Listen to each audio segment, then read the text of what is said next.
Norma Jeane Baker went on to become Marilyn Monroe, a 20th century American icon. Her marriages to Joe DiMaggio and Arthur Miller are well known.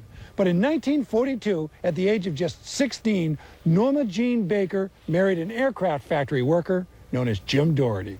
She was very sweet, gentle, lovable, want to please all the time, always wanted to please. And great cook, good housekeeper, wonderful wife. Jim Dougherty met Norma Jeane Baker in 1941. He was an Irish kid growing up in Los Angeles, and his mother and her foster mother were friends. And it was her foster father who set them up on their very first date. They were having a Christmas party. He wanted to know if I would take Norma Jeane to the party and find a boyfriend for Bibi. And I did, and I found out she's a very grown-up 15-year-old girl. She was tall, and she was smooth and dancing, and she was a good talker. She didn't talk like a little kid. Then Norma Jeane's father was transferred to Virginia. The dilemma, they couldn't take a foster child with them. And if they left Norma Jeane behind, she'd be returned to the orphanage. So a proposal was made. Grace came to my mother and said, would Jim like to marry Norma Jeane? And I said to my mom, I said, pretty young. She said, well, they're leaving. She's going to have to go back into an orphanage if something doesn't happen. I said, I'll marry her. So we got married.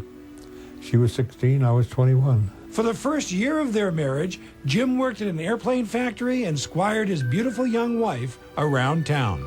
We were at a men's shop in Van Nuys one day, and Roy Rogers come in.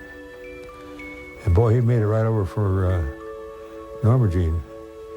And I said, Roy, this is my wife, just to let him know what he was doing.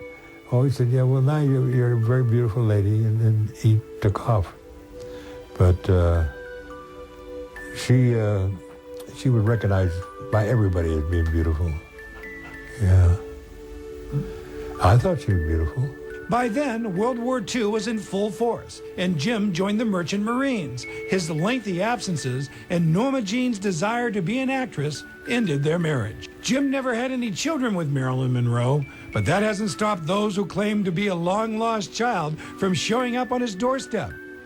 Oh, yeah, I had a lad come up from New Jersey, and he was a very, very dark Mexican boy. Black hair and dark brown eyes. And I met him over at the Village Inn. I didn't let him know where I lived. And he said, I'm your son. And I said, well, who's the mother? He said, Marilyn Monroe. And I said, we didn't have any children, but how do you figure it? She's blonde, blue-eyed, I'm blonde, blue-eyed, and you got black hair and brown eyes. He said, I'm a throwback. I said, how far back did you get thrown? And so it didn't work. So he went out to California to one of those Marilyn Monroe clubs and told him that he was John Kennedy and Marilyn Monroe's son. So he didn't get off very well. He didn't quite make it. It's to clean up stories like that and to defend the girl he says Marilyn Monroe really was that Jim says drove him to write his own book about her. Mickey Rooney says that he gave her the name Marilyn Monroe and that she was married to a San Francisco policeman. Well, that's bull. He didn't give her the name, and she was never married to a policeman. I was a merchant seaman when we were married.